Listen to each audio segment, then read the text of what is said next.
Hi, and welcome to another episode at M&A Ambassadors, joining us on the journey to becoming the USP, the ultimate sales professional. Now, on this episode, I want to address a question that I know is on a lot of brokers' minds. Now, I hear many brokers sometimes tell me that the lead quality is not good, that the kind of leads that they are receiving from their agencies are not serious. I'm just looking, I'm just gathering information.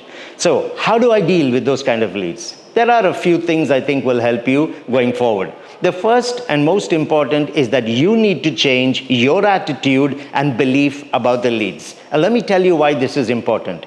You see, once you let the belief get into your mind that the leads are not serious, that they're just looking, how much passion and seriousness will you bring into engaging with that lead? So even if a genuine lead were to come in, how would you know? When you carry the belief that the leads are not serious, how would you even know which one is actually serious? And it will affect how you manage that lead. The second thing, as an adjustment in how you think, is basically 97% of the serious buyers. These are the ones who have got the money and they're looking to buy now. They do respond to some ad or listing that they have seen, and then they send us the information. So if 97% of the serious buyers are coming in through the promotions and the campaigns and the listings, you stand to lose a lot if you allow that belief to come in that the leads are not serious. Let me give you an analogy. It'll make this point clear. So a farmer takes the seed and goes and sows it in his field.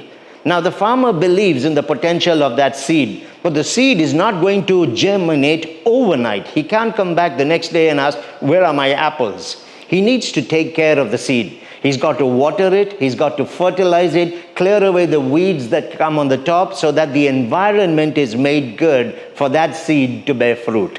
Your leads are a lot like that seed. First, you got to believe there is potential in that lead. Secondly, you don't call up a lead and immediately expect them to jump into a car and come and spend 3 hours with you in the desert. No one does that. The lead needs to be nurtured. You got to water it. You got to work on your lead before they will agree to come. So leads will not simply respond to you and say yes to everything you're offering.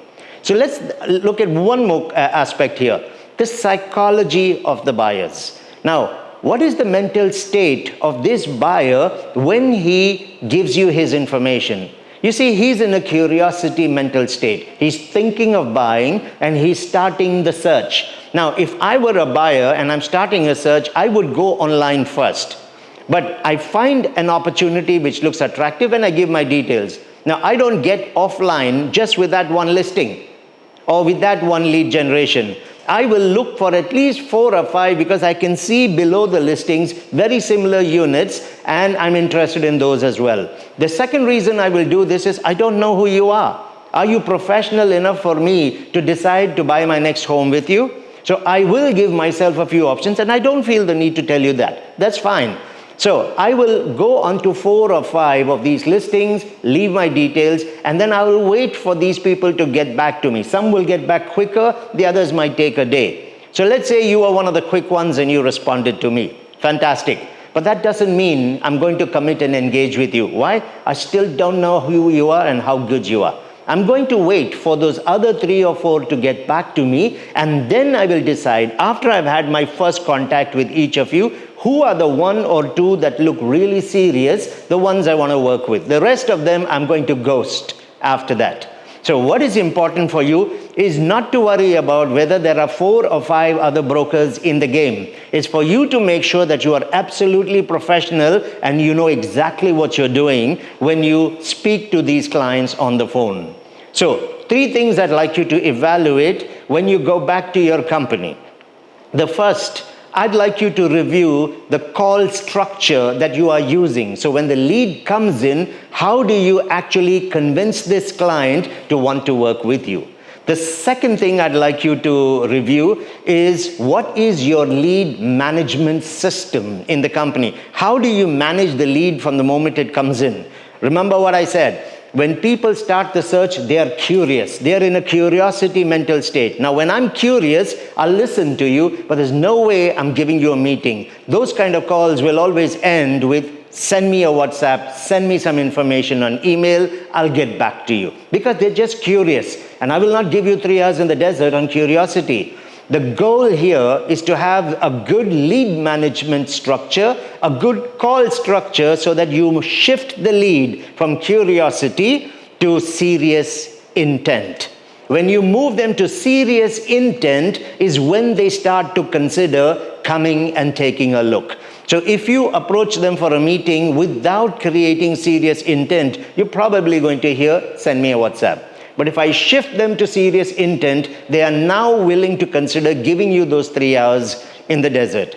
So you need to review your current call structure, you need to review your lead management strategy, and also review your own attitude about leads. So let me give you 3 questions that will help you do that. So the first question to ask yourself is, how do I retain control of the client and the process when I'm on the phone? Check your process. Where in the process are control mechanisms and questions built in? And do you know which questions those are?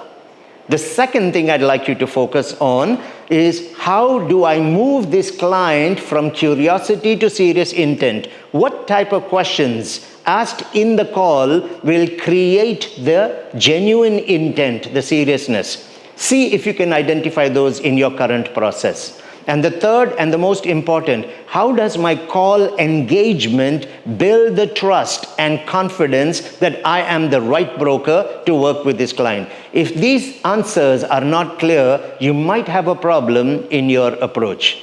So in the next episode, I'm going to discuss a few tips and techniques on how to develop this serious intent and on how to retain control with your leads on the phone.